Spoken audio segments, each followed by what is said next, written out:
Bali, ayun, kausapin natin si Ivy. At tapos na tayo kay Lisa. So siyempre alam ko yung sa loobin ni Ivy na kumbaga may malaki talaga siyang problema para doon sa pag-aaral niya. No, siyempre may tanong natin sa kanya kung ano talaga yung problema niya para doon sa pag-aaral, no. O kamusta Ivy? Okay lang po, ayun. Tapos nakakatapos na namin sa school, tapos babalik ulit ng August sa Maynila. Umuwi muna ako dito para may katulong si mama. Kasi si papa kasi babalik na rin. Kasi sa August, ngayong July, may bayaran naman sa dorm. So, walang walang magbabayad. Si papa babalik doon, ako naman dito mag-iiwan. So ibig sabihin, palitan mo na kayo ni papa mo. Kasi dapat nga, di ba ngayon bakasyon magtatrabaho ako. Kasi para sa laptop, kasi para dagdag sa ipon. Eh wala, na ano si mama, walang magbabantay. Kasi magkakaroon kasi kami ngayon ng OJT, research. Hindi kasi sa ano lang sa cellphone, kasi ang hirap din sa cellphone mag-edit. Kasi ngayon madami kasi akong halos may sinasalihan na org sa school. Hindi mahirap talaga mag-edit pag sa cellphone. Nahihiya naman ako manghiram sa klase ko.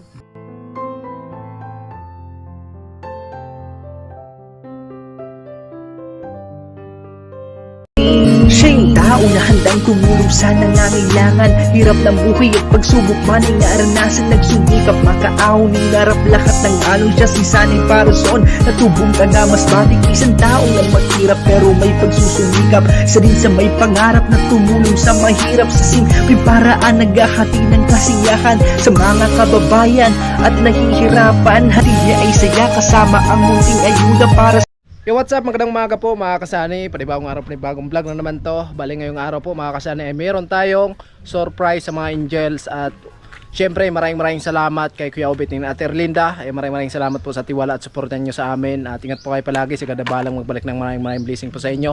At bali nagpadala sila ng 10,614, no? So abangan nyo na lang mga kasani kung para saan yung natira, no? So ngayon meron tayong surprise sa mga angels. Kaya abangan nyo na lang kung sino po yung mabibigyan natin dito sa mga angels natin. At syempre kasama natin sila si Inday. Ayan. Oh, kasama namin si Bibi Gia. Tatlo na po kaming magbablog mga kasani. Suportahan niyo po kami palagi. Oo, tatlo na kami nagbablog. Meron na kaming backup eh. Ayan. Shoutout po kay Ma'am Lucky Lady. At salamat sa tiwala at suporta niyo po sa amin, Ma'am. At sa lahat ng mga minamaming sponsor, viewers na lagi nakabang ang takapanood sa mga vlog namin. Maraming salamat sa patuloy na suporta niyo mga kasani. At bali, papunta na kami doon sa kanila ni Lisa, tapos kay Bia, no? At yan, abangan nyo na lang sa kaganapan ng ating vlog na ito, no? Yan, let's go tayo.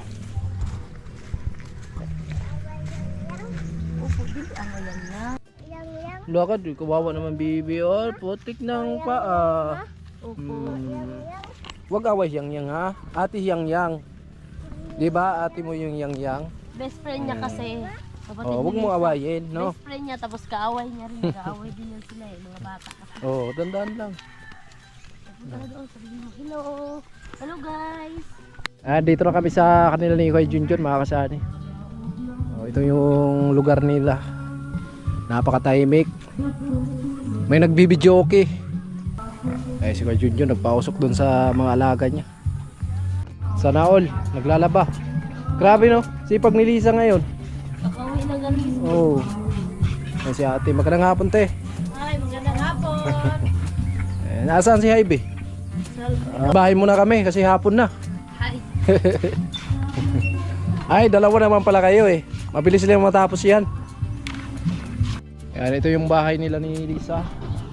Sa kanila ni Kuya Junjun. No. Simple lang sila dito. Napakatahimik. Wala bang aswang dito, Ivy? Wala. Nung nakaraan may aswang ah. Nung nag-live, Oo. May aswang.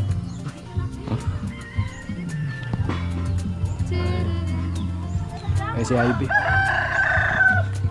Si Lisa. Ayan. Asan si Bia? sa bahay. Distansya kami dito sa bahay nila mga kasana kasi meron ng video okay. Baka mamaya copyright tayo. Sayang. Si Lisa. Kamusta Lisa?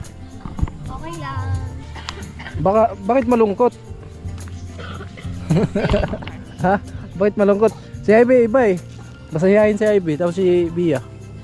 May nagsabi sa live si Lisa daw ay malungkot. Bakit daw malungkot? Ha? Nagsisave ako ng energy para Oo. sa birthday ni Bea. Ay! Doon mo pala ihataw lahat. Nagsisave doon ng energy para sa birthday ni Bea. Pwede. Baka mamaya wala ha. Abangan natin yan, Ivy. Sa'yo yan si Lisa. Abangan namin yan. Kamusta, Lisa? Yung pag-aaral? Okay lang, nagsisimula lang. So, meron pa namang, ano yun? Meron pala. So, sasabihin ko mga kasani. Pero, merong nagsabi sa amin na, ayun nga, magbibigay siya ng allowance kila Lisa. Pero, ganito mga kasani para magsipag daw sa pag-aaral. So, may minimum grades. So, kailangan, kapag hindi siya bababas, kailangan yung pinaka-minimum na grades is 85 daw, pinakamababa. Pag bababa pa sa 85, hindi siya magbibigay ng, tawag dito, allowance.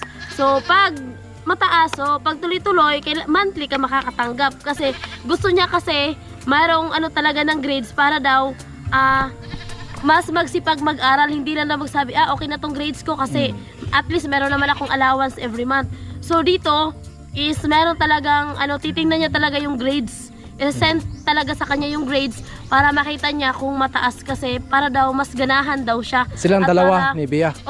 At para makita niya talaga kung ano yung mga performance ng dalawa. So, di ko lang alam kung makakasali din sa Ivy. Ay, outsider na yan sa Ivy. pero mas need ni Ivy. Mamaya may kwentuhan kami ni Ivy. Ano naman yan eh. Ayan. Kaya ba, Lisa? Basic lang. yan! Basic Kaya lang. yan! Kasi yan. Hindi naman sa nagmamayabang, pero yung grades kasi ni Lisa nung nakaraan, di ba pinakita sa atin. So, pinakababa is 91. 91? Pinakamababa. Grabe. 91? 90? 91 ba yun? Mukhang makukuha talaga yung parang 91. toke. Parang 91, ha? Makukuha talaga yung toke. Every month, no? Every month. Hindi natin sure. Pag nakuha mo yung toke, ipapainggit mo kay ate mo. Ito na. Paano kung kasali ako? Dapat magsikap talaga si Bea, no? Si Lisa, kayang-kaya ito Nakita ni yung grades Lisa. ni VA. Oo. Hindi naman ta magsipag talaga. Pero yung sipag nyo is hindi naman namin yan nakukuha. Walang kahit sino na makakakuha niyan, kundi para din naman yan sa sarili nyo, para yan sa kinabukasan nyo rin. Kasi kayo lang din naman yung makikinabang niyan. Ano Lisa, nanganak na yung kambing natin? Wala pa. Ay, wala pa. Bakit hindi nanganak kasi yung kambing natin? Hindi siguro buntis. Ayun. At ngayon, merong nagpabigay ng blessing. Alam nyo naman na nung nakaraan, di ba, nagsabi si Kuya Obet na magbibigay siya ng allowance every month. So ngayon, nagbigay siya ng 1,000 from Kuya Obet in Ate Erlinda para daw sa allowance niya. And thank you so much po Kuya Obet and Ate Erlinda kasi po sobrang laking tulong nito kasi hindi na magbibigay sa akin si Mama. Ayan, thank you so much po. Sana marami pang blessings ang dumating sa inyo and God bless po. Ingat po kayo palagi. Thank you po. Bigyan ko rin dito yung mga kapatid ko para may din sila. Every month na nagpapadala sila Kuya Obet and Ate Erlinda para kay Lisa. So, yung dalawang kapatid niya, si Jorlo tsaka si Boy Boy, mayroon din tag 250. Binibigyan niya? Binibigyan niya. Ayun. Kapag mayroon siya natatanggap, binibigyan niya. Magaling pala si ate. Ang ate is provider. Diba? Kaso si Jaime iba eh. Bakit? Kalahati lang yun sa kanya. So, ilang taon na lang na matatapos na yung pag-aaral mo dito? Next year ata, mga ilang months. Next year, mga April. Kung sakali na, syempre, ipapatuloy mo yung pag-aaral mo. Magtatry ako dun kay ate mag-entrance exam sa PUP. Para magkasama kami. Pag makapasa, sana nga. Wala, imposible yan. Basta nagsisikap, di ba, Ivy? Yes. Di Ivy nga, walang imposible eh. Hindi nga ako nag-review eh. Oo. So, Genius yan eh. Exact knowledge. Bali, ayun, kausapin natin si Ivy. At tapos na tayo kay Lisa. So, siyempre, alam ko yung sa loobin ni Ivy na kumbaga may malaki talaga siyang problema para doon sa pag-aaral niya. No, siyempre, may tanong natin sa kanya kung ano talaga yung problema niya para doon sa pag-aaral, no? Kamusta, Ivy? Okay lang po, ayun. Tapos nakakatapos na namin sa school, tapos babalik ulit ng August. sa Maynila. Umuwi muna ako dito para may katulong si mama. Kasi si papa kasi babalik na rin. Kasi sa August, ngayong July, may bayaran naman sa dorm. So, walang walang magbabayad. Si papa babalik doon, ako naman dito mag-iiwan. So ibig sabihin, palitan mo na kayo ni papa mo. Kasi dapat nga, di ba ngayon bakasyon magtatrabaho Oo. ako. Kasi para sa laptop, kasi para dagdag sa ipon. Eh wala, na ano si mama. Walang magbabantay. Kaya ako muna. Is yung problema mo talaga, yung sa Sa laptop. Oo. Kasi magkakaroon kasi kami ngayon ng OJT research. Hindi kasi sa ano lang sa cellphone. Kasi ang hirap din sa cellphone mag-edit. Kasi ngayon marami kasi akong halos na sinasalihan na org sa school. Hindi mahirap talaga mag-edit pag sa cellphone. Nahihiya naman ako manghiram sa klase ko. Ay, yung klase mo meron. Mayroon siyang laptop tsaka iPad. Siyempre, may ilang tayo doon Oo, kasi hindi baka naman... masira. Oo, baka masira. Makabayad na. Naku, malay natin, may awan Diyos, baka merong magbigay sa inyo. No, kasi malaking tulong yan. Di ba kung sakali na hindi mo nagamit, andyan naman si Lisa, Si di ba? Lisa. Siya naman yung susunod. Kasi if ever makapasa nga siya next year, yun, dalawa kami magagamit ng laptop. Di ba? Magkano naman yung laptop na Siguro nagre-range ng 30 to 40k. mga ganyan? Oo, sa SM. Diba? So ayun yung mga kasanay, kagaya sa sinabi ni Ivy na magtatrabaho sana siya para makapag-ipon at makabili nga nung kinakailangan niya sa school, lalo na yung laptop, no? So ngayon, kasi na nung nakaraan po ay yung mama niya ay mild stroke. So ngayon, umuwi lang muna siya dito at si Kuya Junjun lang muna yung magtatrabaho sa kanila. No? So, and tiwala lang Ivy, baka mayroong mag-share, di ba? Opo. Oh. Tiwala lang kay Lord. Halimbawa merong magbigay, pero Oo. magbibigay siya ng grades, minimum grades na kailangang makamit mo, na ma-maintain mo na grades na yun na hindi bababa. Willing ka ba? Oo. Kaya ko yun. Kaya ko Basic yun. lang? Ako na to eh. Di, kaya ko talaga siya. Kaya ko siya eh. Sure ka? Yes! 100%. So, meron nga, kung halimbawa daw makasali siya doon sa kilalisa na meron magbibigay ng allowance monthly, pero may minimum grades na kailangang i-maintain mo talaga.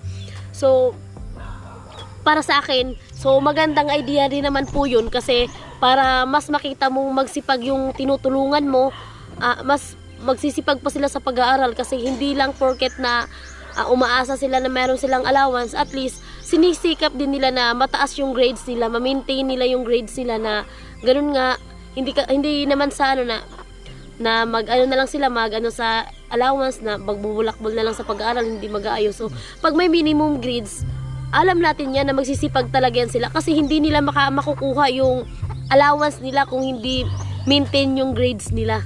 Pero si Ivy is willing? Yes, willing. Ano? Kayang-kaya ko yan. So, ayun nga, so, problema niya talaga is laptop. Kasi doon sa school niya is scholar naman siya. Yung kailangan niya lang naman is bayad nga sa dorm. Kasi kahit andito siya sa Burias mga kasani, tuloy-tuloy yung rent doon sa dorm. Kasi nga andun yung gamit niya. Hindi naman pwede na aalis siya doon para walang rent. So, mahirap maghanap. So, kahit wala siya doon sa dorm niya, tuloy-tuloy yung renta doon mga kasani. At, ayun nga, yung ano niya talaga is laptop lang talaga. Kasi yung allowance niya weekly, naanuhan naman ng papa nila. Kasi yung papa nila pag nagtatrabaho, hati yung padala dito kila Lisa at saka doon sa kanya. So, yung laptop lang talaga is mahirap talagang abutin. So, pinapangako niya na pag meron na siyang laptop, so kahit yung mag-share para sa laptop, halimbawa in case na merong mag-ano sa laptop niya, so kung magbibigay ng mag-ano ng minimum grade, so kayang-kaya niya daw. So ngayon, so kahit bakasyon mo, so merong merong binibigay na allowance sa'yo. So thank you kay Kuya Obet and Ate Erlinda kasi ayun nga, si Ivy, so meron pang allowance sa kanila, sa kanya. Sana all. Lo. Sana all. 100 lang tayo. Bakit naman na yung isang zero? Joke lang. Dito. Palit na lang tayo. Joke lang. Thank you so much po kay Kuya Obet and Ate Linda kasi kahit wala po akong pasok, meron po akong allowance. So, ipunin ko po doon para pagbalik ko po doon, makakabili po ako ng grocery kasi bago po ako umalis doon, wala na po akong grocery. Pero may bigas na po ako doon. So, ayun, maraming salamat po Kuya Obet and Ate Linda sa 1K po. Ingat po kayo dyan palagi. Sana po, marami pa pong blessings na dadating sa inyo. At salamat po sa mga sa allowance po na binibigay niyo sa amin ng kapatid ko po. At sana po ay marami pa pong blessing na dumating sa inyo. Yun lang po. Ingat po kayo dyan palagi. At sa mga lahat po ng mga solid sponsors and viewers ni Tito Sunny, maraming salamat po kay Kuya Ruben, kay Kuya Roy, kay Kuya Bruce, kay Sir Cabalen, kay Kuya Rolando and Ate Helen, at sa mga hindi ko pa po nabanggit, maraming salamat po sa inyo at patuloy po nating supportan sila Tito Sunny at Tita Inday po. Yun lang po. Ayun, thank you so much po sa lahat ng sumuporta kila Tito and kay Auntie and kay Kuya Rolando and Ate Helen po. Thank you so much kay Kuya Roy, kay Sir Cabalen, Sir Ruben, Kuya Bruce, kay Sir Arnold, and sa lahat po ng sumusuporta. Thank you so much po sa inyong lahat. Oh, malupit si Bia, oh. Hi. Sasayaw yan. Ay, happy birthday. Di pa. Sa Sabado pa pala na. Ano, pinakawalan mo na yung 3 aso mo? Ito, sumama. Sumama na. Dalawa yung isa, ayun ko na wala. Si Bia. Kamusta Bia? Di okay. Bakit? Ang daming gagawin. Daming gagawin. Si Konya, si Lisa naglalaba pa eh. Saan ako kumain. Ha? Grabe. Tapos di okay, kumain lang. Kumain lang. Grabe. Iba yun, di ba yung gawa? Kain man yun. Di ba kami kumakain? Kamusta pag-aaral? Okay lang. Kaya. Dapat sikapan mo talaga kasi meron kayong ang tawag nito. Minimum grades. Oh, minimum Merong grades. magbibigay pag nakuha nyo, pag hindi kayo bababa ng 85. Oo, kailangan mataas yung grade mo. Para Bibigay siya makakuha. ng allowance, basta maintain mo na pinakababa mong grades is 85. Ano, kaya? Kaya yan, basic yun. Hindi yan. Kakayanin. Oo. Wala imposible yan. Kakayanin. Wala naman ibang ginagawa eh, yung pag-aaral lang eh, di ba? Yung pahinga nyo lang, Sabado, Linggo. O, di ba? Depende na yan sa'yo kung hindi ka papasok sa school. Oh. Okay lang. Okay lang. So bali meron nag-share ng blessing Kuya Obet ni Ate Linda para do sa allowance nyo. And From Kuya Obet and Ate Erlinda, allowance ngayong July. Thank you so much po, Kuya Obet and Ate Erlinda sa pa-allowance. And mag-ingat lang po kayo dyan palagi and sana marami pong blessings ang dumating sa inyo. And Tuki, pang-birthday, pero pang-birthday kay Via, pambiling cake. So ako lang yung maghahawak kasi ako naman yung order ng cake. Hindi pa birthday to ni Kuya Obet para sa ibili ng cake, para din naman yung sa'yo. Pero ako yung mag-order ng cake kasi kailangan natin yun vlog, mga kung ano-ano pa, etc. Sniper ha. Sa maga, doon na Thank you so much po, Kuya Obet, sa pa-cake din. Thank you so much po kasi meron akong cake. Yes, thank you. Hindi ko mailak. Thank you din po kay Kuya Vorn. So nagpadala po si Kuya Vorn ng 2.5 for Via's birthday. So andito din po sa amin kasi abangan nyo na lang po kasi kami po mamimili sa bayan. Sana all. Thank you so much po, Kuya Bern, kasi may panghanda na ako sa birthday ko. Kakain na kami! Sure ball Umaga talaga pa yan. lang, nandun na kami. Wala lang kasi kayo yung magluluto. Ay, hindi ganun. Ay, hindi kailangan mag-hire ka ng kusinina kasi kami is magba-vlog lang then kakain. VIP man kami. VIP ano. Malapit na. Yes, malapit na. Ilang araw na lang? 3? Tatlo? Tatlo na lang. Tatlo. Matanda. Martes ka ron eh. Ilang taon ka na, Bia? 16. 16. Ang palagay ko, nasa ako na eh. Pero yung katawan pang 25. Kayang-kaya na eh. Kayang-kayang bumuhat ng siminto. Ayun po. Ayun po mga kasani. At naibigyan na po natin sa mga angels. At salamat again kay Kuya Obet ni Ate Erlinda. Yan si kanabalang magbalik ng maraming blessing po sa inyo. At ingat po kayo palagi. Lalo sa dalawang anak niyo po. At ayan, napakalaking tulong po sa kanila lalo na sa pag-aaral, no.